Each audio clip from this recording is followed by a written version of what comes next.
I'm Swifty Peters. And I'm Amos Lowe, and this is the Austin Beer Garden Brewing Company. And you're watching the Beer Diaries.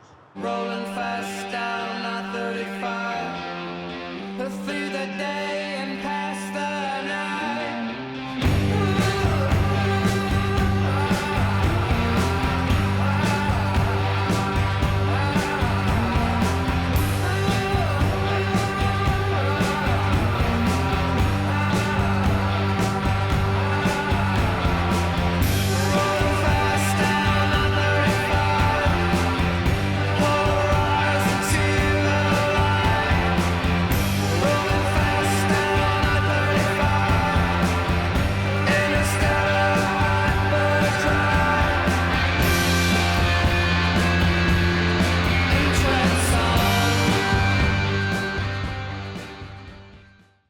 Hey folks, I'm Greg from the Beer Diaries. I'm here at one of Austin's newest entries at ABGB, Austin Beer Garden Brewing Company, a brand new brew pub formed by a couple veterans of the brewing scene here in Austin, Amos and Swifty. They're the co-owners and brewers here, and we are going to talk about beer and have some fun. So welcome guys, thanks for having us, and thanks for letting us sit on your musical stage in front of your fermenters. Yeah, here. we're the first act on the stage. Yes, I'm not sure who's going to follow this, but you guys have been brewing for a while. I mean, Amos, how long have you been a brewer for?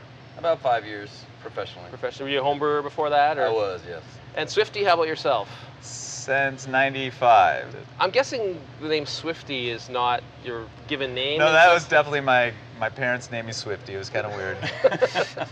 No, my name's Brian, and I got Swifty due to a bad habit that I have, which is talking people into sticking around and having another beer. Okay. And when they would say, no, I don't have time for a beer, I'd always say, well, you know, you got time for a Swifty, which is what they call a half pint in England. And then there was, next thing you know, there's four Swifties later. Well, yeah, you get phone calls are ringing and you're 2 hours late. Yeah, And you're in the doghouse. And I definitely sent people into the doghouse a lot. His nickname should have been Doghouse. Doghouse?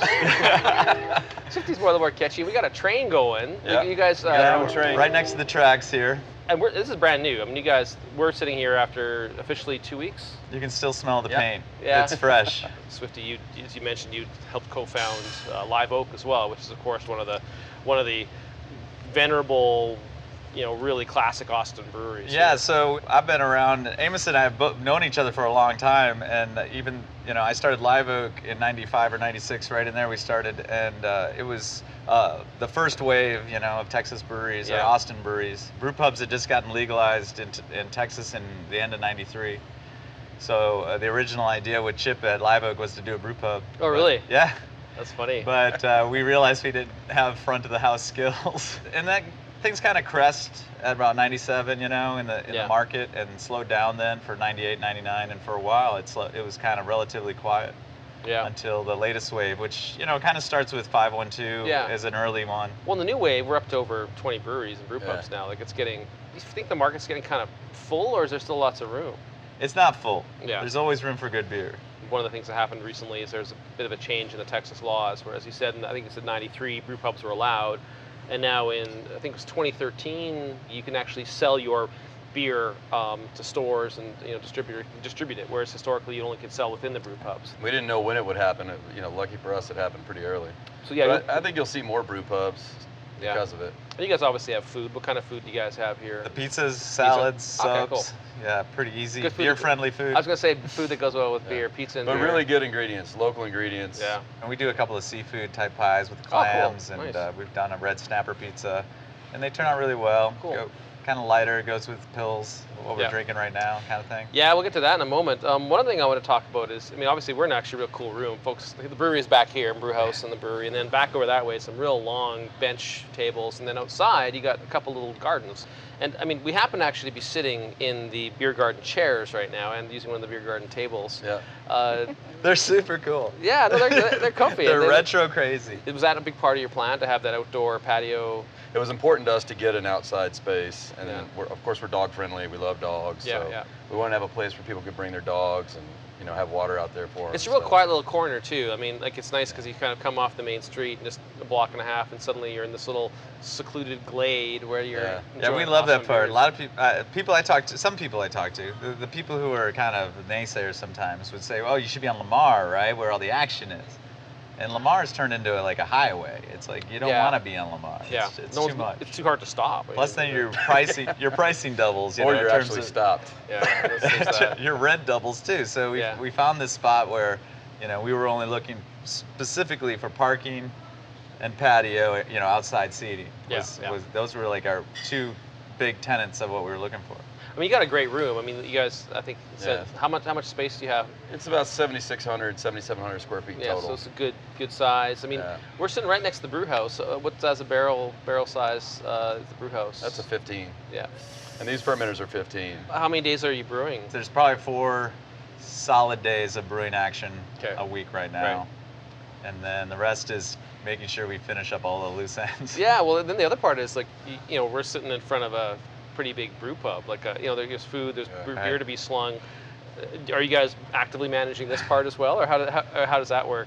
We have some full-time managers, and then we help as much as we can. It's, Yeah. you know, on Fridays it's a huge party in here, and it's busy, Yeah. and so we try to do everything we can to make sure everybody's having a good time. And But pure production brewery has to sort of think, plan out events and like have people come for tasting. I mean, it's a continuous tasting in here. Like, you you just know, show up. Yeah, show up and like you're drinking It's beer. crazy. Yeah. We just had our first brew day where people were in here, you know, and it was like, oh my gosh, you know, you can't do the normal brewing, just yelling and screaming and Screaming swearing. profanities. It's some swearing. I think you could add to the character, right? Like, Well, Yeah. it took me back to, it had been a long time since we had brewed in public, so it was kind of fun. well, let's start talking a little bit more about beer itself. This beer is delicious. It's Thank you. a German Pils. What's it called? You guys have I noticed you have some pretty fancy names for your beers. What's this one? That one's called Industry. Industry. What? Yeah, what not too name? fancy there, just industry. Industry was the first permanent German settlement in Texas. Ah. Industry, Texas. So in other words, it's kind of a hard. I mean, people don't know this if they don't know Texas, but there's lots of little German towns around. Lots of Germans Yeah. here, yeah. So this beer, it's certainly bold on the hopping side, but not overly. So it's good, and then also just this wonderful, slight sweetness, slight graininess in the finish, and it's just Yeah. I gotta have another one of these. Like, Yeah, it's got a nice clean lager finish, but Yeah. the hops are there in the middle. The grain, you definitely taste that German malt. It's just a very simple recipe. Yeah. And we encourage all people who are making pilsners to try it. Is just Try use simple. German Pils malt and use German hops, and it works really well. Those guys invented great they didn't invent it, but they make great pilsners. Yeah, it those from the Czechs Czechs. They did. stole didn't from the Czechs. The Czechs invented the My Germans. bad, were- but yeah. sorry, Czechs. No, yeah, it's okay. Do you guys do any like decoction or anything like that with it, or you do like no? We step some of them. You step. Yeah, in general, we just do pretty much. That's a step mash, like in Yeah. other words here. Yeah. Okay. So how many medals have you won at JBF over the years? We got I think? 4. Pretty cool. It beats not winning. Yeah, yeah. It's great. It makes waking up Sunday easier. Yeah. So the award ceremony is on Saturday at JBF. Yeah. After 3 or 4 days of the GABF, you know, well, we're old, so we get worn out. Yeah, So yeah. Well, if tell you me get to about wake up and you won something, it helps a lot. Yeah. It's, Do you wear it around, like you wear it For on a sure. plane and stuff, and you're like, and you the feel like airport. when you see other people win, you're like jealous, and you don't win, you know, you're like, oh man, you see him wearing it, you're like, God, I wish I was wearing one of those. Oh, look at him, he thinks he's so cool. Yeah, he's winning and then because when you of win, that. you just can't help it, and you Yeah. walk around and you're just beaming. I mean, it's Yeah. hard to not be happy. It's well, like- you guys put a lot of passion into this, obviously. Like, Yeah. I mean, I'm getting a real sense you guys are consummate beer loving folks, and they love making it. It's been a life's calling. So it's like to get that recognition, it must be pretty Yeah. rewarding. And it's hard. It's getting harder to win. I mean, winning is really, really hard. And we've all gone years and years and years Yeah. without winning. And it is because I mean I think some of the categories like 60. I can't remember. I can't remember. There may have been some over 100. Like some IPA had IPA, like 174, yeah. I think, last year. You know, you want your beers to do well and go to the second round, and that's sort of where we. Yeah. Do sort of do you measure. get that feedback? Like they Yeah, tell you. Yeah, sure. and that's That's something cool, that then. you can kind of gauge then how you're doing. Is if you get your beers in and you get the majority go to the second round, you're doing really well because they've Yeah. basically gone down and eliminated about 90% of the beers. Yeah. Then. But it beats losing. Yeah, just Yeah. to me it No, confirms that's that cool. we're still Yeah. on the same path. We're making great beer and we're on the Yeah. same path. Have you found that like kind of a new spring in your step since you started your own thing? For Like, have you- sure. Yeah, hell yeah. For sure. Oh yeah, you guys are up in the morning and running in here going yeah. Well, It's we a didn't lot of even fun, get to man. brew together that much at the end of Uncle Billy's because I was out at the lake I was and gonna he was say, at Barton Springs. So and you guys to- at the separate locations. Yeah, Yeah. and together, man, we raise each other's game and we Yeah. make better beer together. That's very cool, actually. Yeah. So in other words, you get a chance to like directly collaborate like Yeah. right there. it's just really neat because I think one thing's been great with the craft beer movement is it's totally resurrected all this old stuff that was kind of lost. Yeah. For sure. And I remember there was the guys in England, they would decode, so the old brewers even had codes for their brewing manuals. They would decode it and recreate these recipes. It was just like, that kind of stuff's just That's cool. insane. Brewers are notorious at taking bad notes. Yeah. I don't know if they're decoding or just trying to figure out what they wrote. They described it as decoding. I'm not taking Yeah. any notes at No, all. seriously, all the stuff it's so funny. Pilsners have only been brewed for like 150 years, and it's hard to get like all the information together. And then all of these, like, they talk about More the obscure, George yeah. Washington recipes and Jefferson recipes Yeah, and yeah. stuff. And They're funny. They're like two lines. It's like, Yeah. what is this? Add beer, add malt to water. Eat bacon. Yeah. It's all these little notes. Yeah, it's actually pretty funny. That's cool. So the local Austin scene, who are some of the folks that you really admire, or some of the beers you like? I think It's Josh always- is doing a great job at Hops and Grain. Yeah. Yeah. I love what he's doing over there. He's got, I like that Austin he's not, Beer Works is kicking some serious ass. Yeah. I like Josh, just he's experimental still without being too experimental, and he's not trying to just sell 1 million barrels, you know? Yeah. And then of course a shout out to our old schoolers. Well, yeah, the old school guys. Real Ale and Live Oak are just doing great. Yeah. The new kind of philosophy, the new movement in beer has also got a lot of the older guys going, hey, I know how to do that stuff. Like they kind of shake off the cobwebs and go, let me show you young kids how this is really done. And they can actually brew some awesome shit. Like it's pretty neat how that works. So philosophically, do you guys stick with the sort of the clean, simple, straightforward recipes? I mean, awesome ingredients, awesome treatment lead to excellence. We joke in the brewery about pale ale. Yeah. And we just want a good pale ale or a pilsner. Yeah. And sometimes you can put goji berries in it or whatever, but we just want a great pale ale. Yeah. So what defines a great pale ale? For us, a huge part, and what you said was, these beers are just straightforwardly good. Yeah. And a big part of that is fermentation. Like the fermentation has to be perfect. You know, that's everything to So us. temperature, we time. study it, we watch it, and, and that's what we're babysitting. Okay. That's our passion. When we wake up in the morning, that's what we want to get here and start watching and making sure. And that's why the beers, when you taste beers that are up here, Yeah. it's because the fermentation is perfect. The brewery's run not by us, but by the yeast for sure. The yeast runs the brewery. How many things can go wrong? Every yeast that you're going to get has to adjust to its new environment. Yeah. And so it is a living organism, and it has to get comfortable, and it has to be happy. So we spend our whole day basically making sure the yeast is happy. What's the wackiest style you guys have done? I put cocoa nibs in a firkin one time. That's about as wacky as I've gotten. What kind of beer was It was actually espresso and cocoa nibs. Oh, okay. Was it a stout or porter or something? Imperial stout. And you'd have to go back to the bitter end days for me. Cause we made some lambic and Lambic Tim sour. Short- Sour prick. Yeah, the sour prick. Back when Tim Schwartz and I made a beer with, we put prickly pear as to finish out the beer. So it's fermented as a lambic, and then added the fruit. After, Almost like a creek is done, like instead of 6 cherries months, or raspberries, we added local prickly pears from his dad's ranch. So it's total Texas. Called it Sour Prick and went up to the GABF and won a medal with it. Oh, It was wow. super fun. That's pretty cool. No. So I almost feel that it may be time to start thinking about some new beers. Exactly that time. Oh, like magic. See? Thank you so much. Thanks so much. Girl. Appreciate it. Thank you. So you're gonna have to. Swifty's gonna have to reach over there. I'll hand it to him. We'll definitely start with a Hell Yes, or Hellas. Now, this is a bit of a signature for you guys, right? Like, We decided, well, we already love lagers. Let's make a lager that almost anybody could drink. lost hoppy, but it's got this really awesome kind of, just after you taste this sort of almost like tart maltiness. We treat the water to get the pH just right. And we use lactic acid and some sour malt, which is acidulated malt, which is something the Germans make. Yeah, so Reinheitsgebot. Exactly. So we use a little bit of that to get the pH down and to get it that really with that tanginess, that brightness. Yeah. I lived out by Uncle Billy's, and I'd always come by and say, "Is there any bottle rocket?"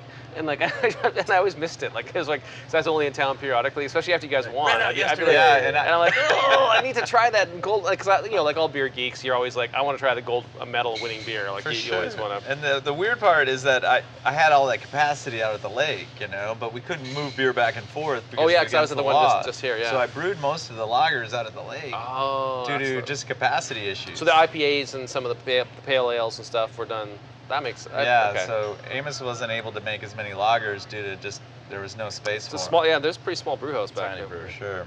That, I mean, man, that is delicious. Like that. I mean, first of all, obviously very tailored to the Austin heat. You know, like it's a great beer for this kind of weather. But you kind of touched on it. If you like beer at all, or you even have any interest in beer, or maybe would like to try beer, it's a great way to start. It's not a bitter beer. It's like a nice tangy kind of fresh, bright beer. It's challenging. I mean, we have a light beer generation already, at least, or two, that have grown up used to beers that are way lighter than this. Well, way less flavorful. And to us, to me, this is a really nice light beer. I fantasize that this is what American beer would still taste like if it hadn't been completely taken over by the marketing companies. Yeah. You know? And What, you don't like the fact that the can turns blue is like a major improvement and on the beer? vortex. I mean, what's the vortex all about? How else will you know if it's Oh my cold? gosh, it's vortexing. I have a little tear in my eye every time I see like, oh, we've modified the packaging. We don't give a shit what's inside it, but the packaging is totally different. Like, come on. It seems like we've given up at that point, or they have. Well, not we. We never give up. Well, no, I think they have to give up because I think they're like, I mean, when it gets into that machine, it's kind of sad what happens to the product. Very There's good. no adjuncts in there. You know, it's all malt. It's still all malted barley. Well, that's the thing is because nice the beer. adjuncts will kind of give you that lightness and you know like minus the flavor, right? Moving on to the pale ale. Ooh, okay, yeah, we just went from Germany to America really quickly. Yeah, I was gonna say like suddenly the hops goes like zing That was up a your quick trip, up your nose. Like, And it's like, whoa, okay. The hops in there are really giving a lot of fruitiness. yeah, maybe peaches and stuff. It's just got this A lot really, of late kettle additions. The bitterness is not over the top. yeah. That's what we kind of miss. We always wonder, why don't people just make pale ale? Yeah, it's just it's an interesting study. You know, you want to be able to drink more of it, Yeah, and you don't want it too bitter. And we all have respect for Sierra Nevada Pale Ale, but we wanted to have that juicier with newer American hops. So we created this recipe from scratch using hops that we hadn't used, which is Citra. Yeah. And Citra has become real popular lately. Like Citra. yeah, I think that's where I'm getting a little bit of that juicy, a little wild, but a lot of that citrus. kind of like grapefruit. For and sure, not so much orange flavor. I Amarillo, get some but- orange, and you were yeah. saying mango. And it can be a little aggressive. Yeah, so we round off. We use the Meridian late. It kind of, Do you guys dry hop it at all as well, or? yeah. With Amarillo and Citra. It's got a ton of character, like this, Right. but it doesn't have a ton of weight behind it. You don't feel Right. you're not feeling like I'm not drinking a 7.5%. Right. Okay, you know, like this is a real character-filled beer. And IPAs are getting all the attention right now. And, you know, that's cool. It brings people around to being hopheads, and I appreciate hopheads. They're cool. Yeah. But Pale Ale somehow kind of slipped through the cracks. Yeah. And nobody really goes out of their way to put out a signature Yeah. Pale Ale. And I'm very attached to sort of the really nice pails like this. It's real. Me too. Third, we have I think Superliner. Superliner. where'd that name come from? It was a train, and there's a train track there, so we're not that creative. It's It close. was supposed to be like a luxury beer, you know, like this is the Luxury. big, lots of hops. nice light body. Still real tart finish, like real tight sort of. Yeah, finishes. bright again. We're trying to make these beers super bright. Our general attitude is make sure malt doesn't get in the way of the hops Yeah. on an IPA, and dryish for sure. Yeah. And some of that comes from the way we mash the grains, and some of it comes with the pH and making Yeah. sure the pH is right. We make sure that there's not a lot of residual sugar, you know, not too chewy. Oh, I think it's really. I mean, sure. you guys sound a little bit like scientists. Are you guys? Beer scientists. Well, you know, it's interesting because we work in a lab like that. I joke with people all the time that we're beer engineers. Now. Yeah. I'm gonna have a few more sips before I move on to the next one. But Yeah, the beers are getting bigger. well, they're getting higher bigger, in but yeah, alcohol, but again, very but not overwhelming. no, super drinkable. What's Yeah. what's the ABV on this one? Is it I think 6.5 and a half? 7%. We're kind of stepping away. The 7% IPAs where us at. We were talking about Northwest style. Northwest IPAs are great, but they're typically 7. They start at 7 Yeah, almost. there's guys that like list their IPAs as 7.5 when they're really 7.9, and they're really an imperial. Yeah. 7.9. Like it gets to the point. Like I mean, sometimes when you're having IPAs, you're like it's like you know getting hit in the head with a hammer, right? Like, Yeah, it's obvious when you stand up and you're trying to go to the bathroom. You're like, that is totally the lie, the ABV listing. It's a temporary thing. A friend of ours said that their session, it was a session Ooh, yeah, that's IPA, good. was what, 7.5? It's a Yeah. session IPA. I made that mistake about Buckethead. So I could probably session this. And they're like, it's 7.5. I'm like, You're oh. one, bro. So All next right, next is Muscles from Muscles. Brussels, Belgian style. First name was Double Impact. I watch all these terribly awesome movies, You know, he sees his American cousin. He's like, oh my God, there's 2 of them. And I was like, nobody's going to get that. So then we It's went. too subtle. Yeah, so then it was like Mussels from Brussels is his nickname, so we went that way. Yeah. So. So you find you have to adjust the hops. Yeah, the type of hops you perceived use? bitterness will be higher, depending on what strain you're using. But for us, especially, the perceived bitterness will be higher. The beer will be drier. Yeah, I mean, The bitterness will be a little bit. This is super dry. This Yeah, beer. Like, I super mean, I'm dry. like, I mean, my mouth is like drying out as I, Yes. and then I keep drying. I That's keep what we drinking it. like. Like, well, no, it Yeah. is. It's So super you dry. get Like that it's fruitiness insane. from the Amarillo and the Simcoe in there, right? Putting those 2 together, it's hard to go wrong there. Really lovely combination. Yeah. And then you get the texture of the pepperiness and the spiciness of the Belgian yeast running Yeah. through there. And then the beer is just incredibly dry. So once you drink it, it's gone. And the Yeah, bitterness yeah. lingers a little bit, and then you need another one, man. Do you guys just know inherently which of the hops would work? But you're Well, already we have our familiar with- favorites.